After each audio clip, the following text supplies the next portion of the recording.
আপনি কি জানেন কেদারনাথ মন্দির কেন ৬ মাস খোলা আর ৬ মাস বন্ধ থাকে? এটা শুধু তুষারপাত বা আবহাওয়ার জন্য নয়, এর পেছনে লুকিয়ে আছে ভগবান শিবের এক গভীর পৌরাণিক রহস্য।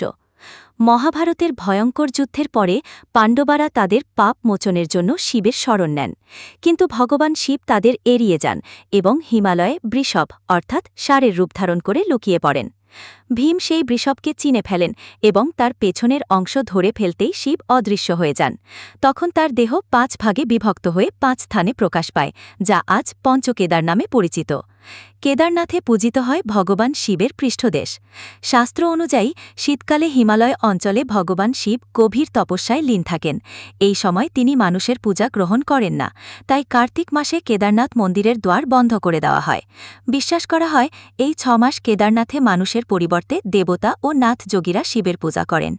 এই সময়ে শিবের শক্তি স্থানান্তরিত হয় উখি মাঠের ওঙ্কারেশ্বর মন্দিরে, যেখানে শীতকাল জুড়ে নিয়মিত পূজা চলে।